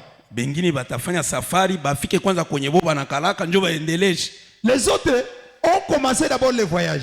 Arrivés jusqu'à là où ils sont pour continuer le Iko saa voyage. mwanatokea hiji kunaenda Bukavu, atafika mbele yako kuliko wewe mulianzia Goma. C'est comme quelqu'un qui quittait l'île pour Bukavu, il arrivera avant toi. Njo qui a maana quitté ma Goma. France na nini bafika na retard. C'est pourquoi les Français et les autres sont arrivés en retard. Angleterre kabatawala. Alors l'Angleterre les a dominés. Sa Angleterre itawala. Quand l'Angleterre a dominé, Njo sasa lugha ikakuwa nini? Kiingereza. c'est là que la langue est devenue alors l'anglais. Njo nasikiaka Branham iko nasema mie niko Irlandais. C'est pourquoi vous entendez Branham dire que je suis irlandais. Mais haiko sime batu bote ya États-Unis banakwaka ba Mais Irlandais. c'est pas que tout le monde des États-Unis est irlandais. Ba Irlandais banatoka Irlande. Les Irlandais viennent ici de l'Irlande. Irlande ni sehemu ya Grande-Bretagne. Et l'Irlande est une partie de la Grande-Bretagne. Na Grande-Bretagne njo ufalme wa Uingereza Eh. inatawaliwa na ule mfalme banaita mfalme wa Angleterre. Et la Grande-Bretagne est dominée par les rois de l'Angleterre. L'Angleterre. Est-ce que tuko pamoja? On est ensemble. Sasa Maintenant, hein, banani. Sasa mwisho Mungu akasukuma ule George Washington Dieu va pousser George Washington anje vita. à commencer la guerre. Anaambia baangle mutoke. Il a dit aux Anglais, vous quittez. Tunataka independence hapa. Nous voulons l'indépendance. Vita balikuwa ka 13. Il n'y avait que 13. Mungu nanifuata. Vous suivez bien? Juu ile habari njoo iko hapa kwa hii Biblia. Parce que cette histoire vient ici de la Bible. Balikuwa ka 13 colonies Il y avait 13 colonies à l'époque za Angleterre. de l'Angleterre. Zile 13 colonies Ces 13 colonies ziko sa vile 13 pays. sont comme 13 pays. Sawa vile humu mu Afrique. Comme ici en Angleterre ilikuwa na makoloni mingi. Uganda ilikuwa koloni, Kenya koloni. L'Angleterre avait aussi beaucoup de colonies ici en Afrique, comme l'Ouganda, le Kenya, Zambie koloni. la Zambie Mpaka kula Afrique du Sud zote zilikuwa ni makoloni za Angleterre. et toute l'Afrique australe. Iko sawa gisi bale batu bakule bote bangichangana limwa bana bafukuzia limwa na bope bana bakia inchi moya. C'est comme ces gens-là pouvaient se liguer et chasser les Britanniques pour eux-mêmes rester Alors là-bas. sasa aba ba 13 Alors les 13 ici, bakapatana ils se sont entendus bakafukuza et Angleterre ils ont chassé l'Angleterre. na njo bakaenga États-Unis. Et c'est là qu'ils ont construit ce qu'on appelle les Président wabo États-Unis. alikuwa ka pasteur. Et leur président c'était un Jina pasteur. yake George Washington. Et on l'appelait George Photo Washington. yake njo inakuwa ku $1. Et c'est sa photo qui a sur le billet de $1. Oui. Amen. Amen. Sasa Branham anasema hivi. Alors Branham dit que, Munaona vous voyez, iko mu Apocalypse 13. ce pays se trouve dans Apocalypse 13. Njo maana ilianzaka 13. C'est pourquoi ça a commencé par 13. Na nasema chiffre Et il 13 dit que le chiffre 13, ni chiffre ya mwanamke c'est un chiffre ou un nombre de la femme. na ni chiffre ya mnyama. Et c'est un nombre de la bête. Na États-Unis Et les États-Unis njo hii bête inajiretrouve mu Apocalypse 13. va se retrouver dans Apocalypse 13. Juu ilianzaka ziko 13 Parce que colonies. ça a commencé à 13 colonies. Ile njo ma révélation Branham alileta. Voilà les révélations qu'a apporté Branham. Est-ce que tuko pamoja? Est-ce qu'on est ensemble? Alors 13 colonies Alors, de 13 colonies zilianza sawa mwana kondo. ont commencé d'abord comme un agneau. Juu zilianza na ba pasteur. Parce que ces 13 colonies ont commencé par des pasteurs. Balikutana naka Philadelphia. Ils se sont retrouvés à Philadelphie Mu veillée de prière. dans une veillée de prière. Na njo baliandikaka pale constitution ya Et États-Unis. c'est là qu'ils ont fait, qu'ils ont écrit la constitution Mu des États-Unis. 1783. En 1783. Na ile constitution njo nakwaka mpaka leo. Et cette constitution existe jusqu'aujourd'hui. Ilishaka connaître mina waza 13 amendements. Elle a déjà eu à peu près 13 amendements. Au kama kusha kwa ingine sikumbuke. Ishafika 25 amendements. Unaona? Lakini ni ile constitution ya 1783. Mais c'est la même constitution de 1783 Iliengewaka na ba pasteur. qui a été conçue par des pasteurs Philadelphia. à Philadelphie. Na balimbaka. Et ils ont chanté. Wimbo ya États-Unis mbele bafanye vita. Les chants ou l'hymne des États-Unis avant la guerre, inakwaka wimbo ya Mungu. c'est plutôt un chant de Dieu, un cantique de Dieu. États-Unis sa président kuna lapa. Les États-Unis, Halapia ke constitution. quand le président est en train Analapia de ka prêter Bible. serment, il ne vient pas à la constitution, lui il vient à la Bible. Juba pasteur baliandikaka mu constitution kama fondement ya byabo ni Bible. Parce que les pasteurs dans leur constitution, ils ont écrit que leur fondement ou le fondement de tout ce qu'ils font, c'est la Bible. Kisha Branham anasema Alors Branham dit que kutokea ile siku depuis ce jour-là, mpaka kwa president Eisenhower jusqu'au président Eisenhower, njo mwenye Kennedy aliremplasaka. c'est lui que Kennedy a remplacé. Na ile siku balianja remplacer Kennedy, Et le jour où ils ont njo remplacé Branham Kennedy, akavote Nixon. Juu Nixon alikuwa naamini Mungu. c'est le jour où Branham a voté pour Nixon parce que Nixon croyait Dieu.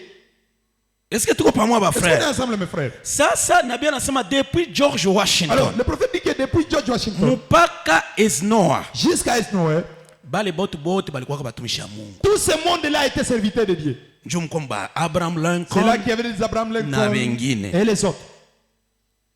Na Biblia ilikuwa kama masomo zote za Et États-Unis. la Bible était dans chaque école des États-Unis à l'époque. Njo maana humu Biblia C'est banasema pourquoi dans la Bible on dit huyu kondoo, que cet agneau huyu munyama mwalitokea mubudongo qui est monté de la terre alikuwa na mapembe mbili yenye kufanana mwana kondoo, avait des cornes semblables à un agneau. lakini kisha akaanza sema sawa munyama. Mais après, elle a commencé à parler comme les dragons. États-Unis iliangukaka. Les États-Unis sont tombés. Njo Branham akahubiri mahubiri naitwa kuvamiwa kwa Amerika. C'est là que Branham va prêcher les invasions des États-Unis. Inafaa tunakuwa najua gisi roho wa Mungu alibeba maneno. Nous devons savoir comment l'Esprit de Dieu a amené les choses. Akahubiri les invasions des États-Unis. Kahubiri kuvamiwa kwa Marekani. Ni juu balichaguaka Katolika. C'est parce que à ce moment-là, il venait de choisir un catholique. Kila président wa États-Unis anapashaka kuwa protestant. Parce que chaque président des États-Unis doit être protestant. Sasa pale bakajigonaka Kennedy alikuwa Katolika. Mais là, cette fois-ci, ils ont choisi Kennedy qui était un catholique. Unaona? Vous voyez? Njo baliangukaka. Et c'est là qu'ils sont tombés. Na wakumbi vile États-Unis naanguka, Alors, comme est tombé les États-Unis, Mungu akatuma Elia nabii. Dieu a envoyé Élie le prophète Atoke tu pale pale. pour qu'il quitte de là même, Apigane na ule président. qu'il combatte ce président-là. Sawa vile Elia mtishipi C'est comme Élie le Tishbite alipigana na Akabe na bibi yake Jezabel. a combattu contre Akab et son épouse Sawa Jezabel. vile Elia Jean-Baptiste Juste comme Élie Jean-Baptiste alipigana na mfalme Herode na mke wake Herodias. a combattu contre Hérode et Hérodias. Yani roho ya Elia inapiganaka na president. Ça veut dire que l'esprit d'Élie combat toujours contre un président. Naye Branham akaja Et Branham aussi est venu akapigana na John Kennedy et a combattu contre John na Kennedy mke wake et sa femme mwenye alileta mini-Jeep. qui venait d'apporter les mini-jeeps. Na unajua sasa John Kennedy akukawaka walimpiga Vous masasi savez, John Kennedy n'a même pas traîné, on l'a fusillé. parce que ça ne marchait pas. Kwa sababu na huyu mambo hayakuwa yanaendeka. Na kisha tena baprotesta bakarudia, Et les protestants sont encore hata retournés. balirudia. Même Nabii alikuwa shahubiri les invasions des États. Même si les protestants ont repris le pouvoir, mais les prophètes avaient déjà prêché kuvamiwa kwa Marekani. Ndio maana sasa tutasoma juu ya image de la bête. C'est pourquoi alors on va lire au sujet de l'image de la bête. Haikukuwa tena Mungu. Ce n'était plus Dieu là. Aba ba Trump banakalaka ba Kristo. Les Trump sont des chrétiens. Ba George Bush ni ba Kristo. Les George Bush sont des chrétiens. Mimi nilionaka George Bush mbele aende kukamata bukubwa yake, nilimwonaka ku television. Moi j'avais vu George Bush avant qu'il n'aille prendre Aliendaka kwanza kukanisa yabo. Il est parti d'abord dans leur église. Akakunja magoti, Et il s'est agenouillé. pasteur wabo akamwombea. Leur pasteur a prié pour lui. Njo akaenda sasa Washington kwa Et c'est Maison là qu'il est Blanche. parti à Washington maintenant pour occuper le pouvoir. Huyu Trump, Donald Trump. Donald Trump Musikuwa na waza gisi munaonaka bana musema sema. n'allez jamais penser croire ce qu'il Bana dit de lui. musema kasemaka juu yeye anakuwa contraire na nouvel ordre mondial. Ce qu'on dit de Trump, c'est parce qu'il est contraire au nouvel ordre mondial. Habiitikaki. Lui ne croit pas à ça. Sasa dunia gisi lishaka patana, njo banasema hata huyu anakuya bomola. Alors quand le monde entier s'est déjà entendu, ils disent bon, il va venir détruire notre Sasa ordre. banjo bana mupresenter comme fou. Alors on le présente comme un fou. Najua ma media ze tunasomaka ni tunafataka ni ma media za habari. Et parce que les médias que nous suivons sont les médias de ces gens-là. Sasa tunapata tu habari ya mauvais côté. Alors on a qu'une Mais yeye alikuwaka na chambre de prière ku Maison Blanche pour Donald Trump. À la Maison Blanche, Donald Trump avait une chambre de prière. Mpaka bakanja mutukana sema yeye alishageuza Maison Blanche inakuwa chambre de prière. Jusqu'à ce qu'on a commencé à le citer qu'il a transformé la Maison Blanche en une chambre de prière. Yeye ba ministre balikuwa nafanya veillée de prière. Parce qu'avec lui les ministres veillaient en prière. Na pasteur wake alikuwa nakala mwake. Et son pasteur mule mu Maison Blanche vivait là à la Maison Blanche. Lakini nataka kuambia kama hata Donald Trump akuje hivyo. Mais même s'il est venu ici, je vais vous dire que la chose n'est plus de Dieu. Est-ce que tuko pamoja? On est ensemble. Kwa sababu nabii alisema les États-Unis sont tombés, ils ont reçu la marque de la bête. Parce que le prophète a dit que Marekani imeanguka na imeshapata chapa ya mnyama. Sasa tushuke hapa chini. Maintenant descendons en bas. Banaandika hivi. Il est écrit ceci. Ule munyama sasa. Cette bête. Banasema ele ule wa kidogo ndio États-Unis. Elle opérait des grands prodiges. Alikuwa anafanya maajabu ya même jusqu'à faire descendre du feu du ciel sur la terre à la vie des hommes. Mpaka alishusha moto toka mbinguni mpaka kudunia na watu wanaona. Na bien nasema hii moto ya kushuka kutoka mbinguni ndio ile ma missile. Le prophète dit que ces feux là qui venaient du ciel sont des missiles. Umu muhewa États-Unis na tiaka mu mabunduki. Ici en l'air, les États-Unis ont suspendu des armes. Zenye akipiga buto inaenda. Qui seulement s'il touche sur un bouton. Yeye anatawala hii hewa na anatawala na mainchi. Ile nilisoma kwa masomo. Il occupe l'air et le pays. Je l'ai lu ou je l'ai appris à l'école.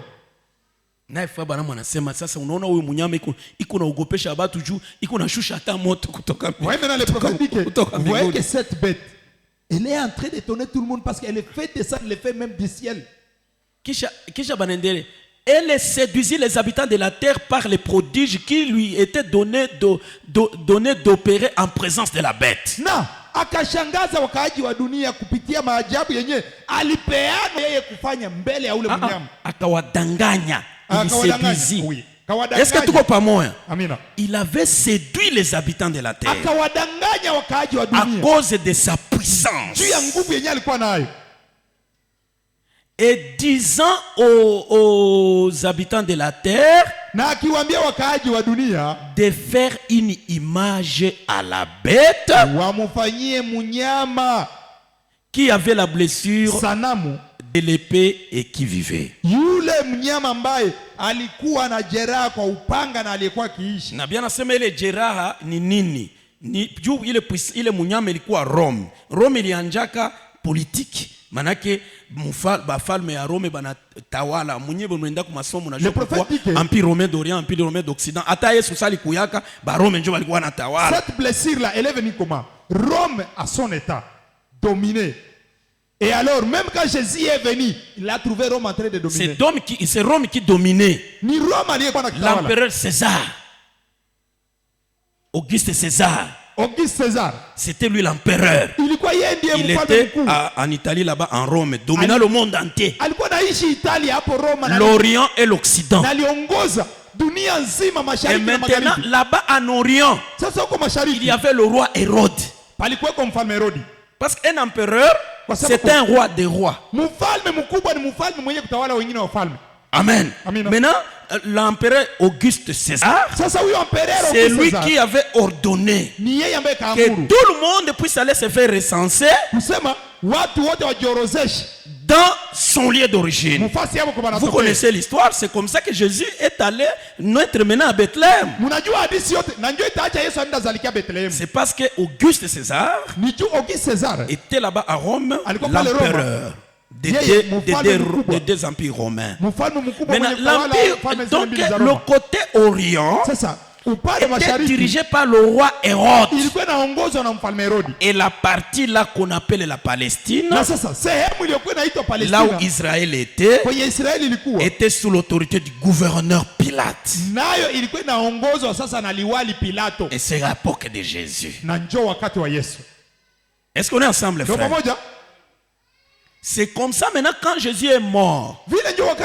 Il a maudit Israël. Akalaani Israeli. Il a dit il ne restera pas pierre sur pierre, etc. Akasema hakutabaki jiwe juu ya jiwe na kadhalika. Parce qu'ils ont dit que ceci retombe sur nous et tout et tout. Kwa sababu walisema eti damu yake itumwagikie na kadhalika. Et il a dit à ses disciples, quand vous verrez ces jours-là arriver, Na akaambia wafuasi siku ile siku que mtaona celui qui inafika. est sur la montagne ne descende plus. Mwenye atakuwa yule akilima asishuki. Malheur aux femmes qui seront enceintes. Na ole kwa wanawake watakuwa na mimba. Tout cela est déjà passé. Vile vyote vishapitaka. Alors maintenant, quand cela est arrivé, Sasa ile ilipotukia, c'était que là-bas à Rome, ilikuwa ni kwamba uko Roma, le fils de l'empereur Auguste, mwana wa huyo mkubwa Augusti, amen, ule mfalme mkuu que l'on appelait Titus, général Titus. ambaye wako namuita jemadari Titusi.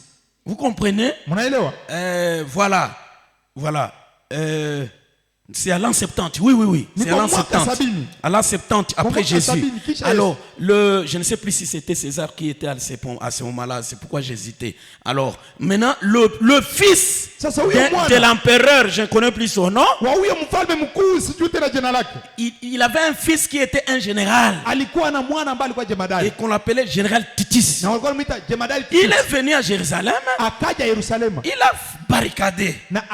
Parce que les villes de l'Orient sont entourées par des murailles. Même Pékin, même la ville de Pékin jusqu'à aujourd'hui, c'est entouré par une muraille. Miji ya mashariki inakuwa inajengewa kwa ukuta. Hata leo mji mkuu China una ukuta. Donc ça hivi Goma banaenga lupango na tuzunguruka kuna kwa mulango ya kuingia na kutoka.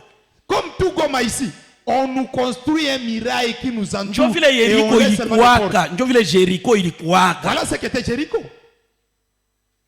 Vous les avez entendu contourner les murs de Jéricho. Vile ya Pekin ko kabambi sana kushinda Goma sana. Mais inazungurukiwa na lupango. Mais pourtant il est construit, il y a un muraille construit autour. Sasa Jerusalem ilikuwa imezungurukiwa hivyo. Jérusalem aussi. Na ule général akakuya akafunga mulango asa batu hakuna kutoka huko. Et alors le général est venu barricader les portes, personne ne sort. Njo vile batoto ya Mungu ibalikuwa na maprophétie bakanja C'est comme ça que les enfants de Dieu qui avaient des prophéties ont commencé à fuir. Na njo ikakuwa mwisho ya Israeli. Et c'était la fin d'Israël. Ilianza tena mu 1940.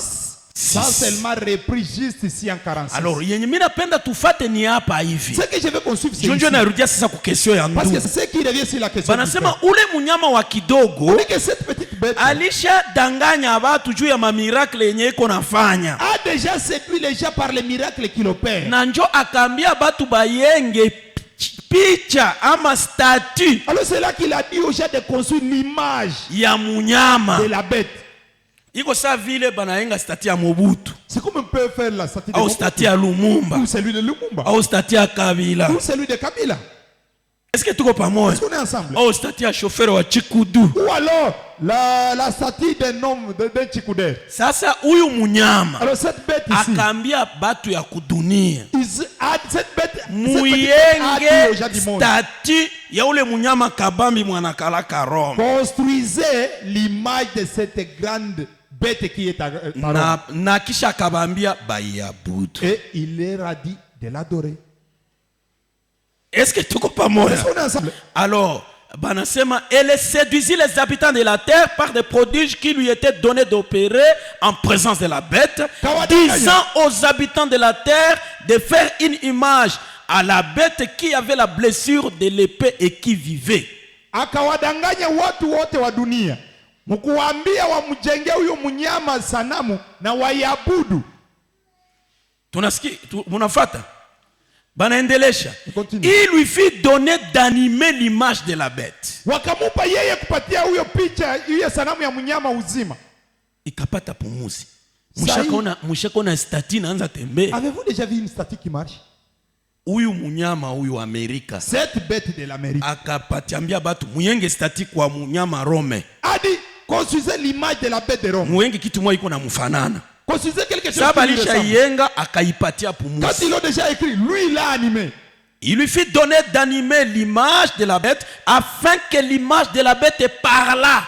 Akapeanwa kumupatia huyu munyama, huyu picha ya munyama uzima, mpaka akasema. Et qu'elle fit que tous ceux qui adoraient la bête, tous ceux qui adoraient, tous ceux et qu'elle fit que tous ceux qui n'adoreraient pas l'image de la bête fussent tués. Na akafanya ya kwamba wote ambao hawataabudu hiyo picha ya hiyo sanamu ya mnyama auawe. Et elle fit que tous, petits et grands, riches et pauvres, libres et esclaves, reçussent une marque sur leur main droite, sur leur front, et que personne ne put acheter ni vendre sans avoir la marque, sans avoir la marque, le nom de la bête ou le nombre de son nom. Naye afanye wote, wadogo kwa wakubwa, na matajiri kwa maskini, na walio huru kwa watumwa, watiwe chapa katika mkono wao wa kuume au katika vipaji vya nyuso zao, tena kwamba mtu awaye yoyote asiweze kununua wala kuuza isipokuwa ana chapa ile, yaani jina la mnyama yule au hesabu ya jina lake. Akambia batu muyenge stati ya munyama. Manake bayenge kitu ya inafandana ile église catholique. Ça veut dire construisez quelque chose qui ressemble à l'église catholique. Batu bakayenga. Kisha yeye akaipatia pumuzi. Et lui alors l'a animé. Ile image, ile statique kanja kwa nasema. Et alors cette image a commencé à parler. Na kisha akambia batu bote. Et après il a dit à tout le monde. Mwenye hata abudu hii munyama, hii sanamu ya munyama. C'est lui qui n'adore pas cette image. Awawe. Qu'il soit tué. Na batu bote. Et tout le monde. Inalomba bakuwe na chapa caché. Et doit avoir les sons. Kumukono yabo à droite na kusura yabo. À leur main droite ou alors à leur visage. Ndio kusudi tukue na bajua. Ça veut dire que pour qu'on les reconnaisse. Est-ce que tuko pamoja? Est-ce qu'on est ensemble? Ndio ile mnasikia chapa ya mnyama. C'est ce que vous entendez, la marque de la bête. Sasa hii sanamu ya mnyama. Alors cette image de la bête. Frère sasa iko nauliza. Alors le frère est en train de demander maintenant.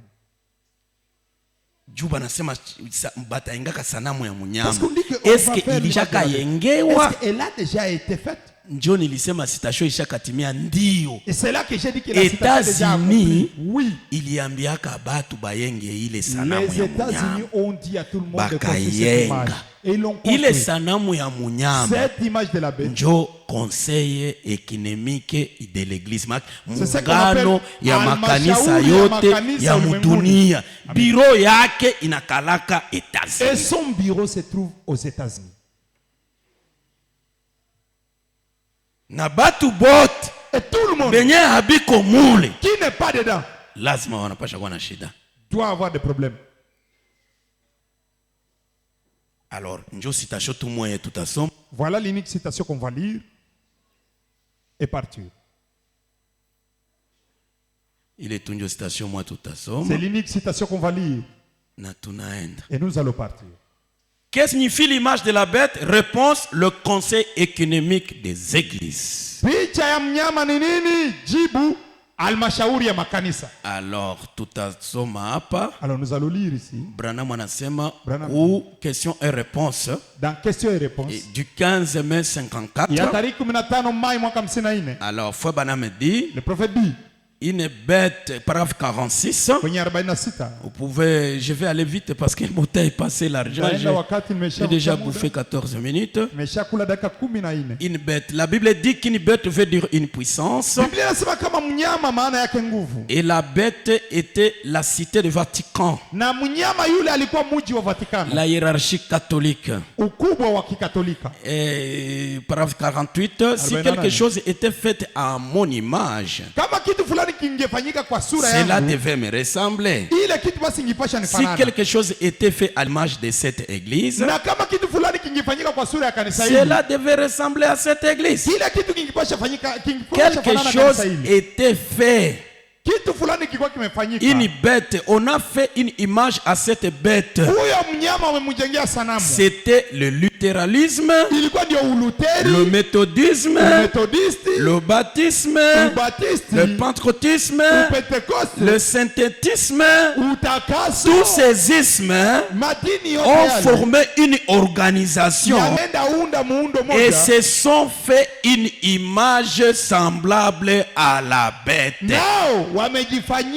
Voilà.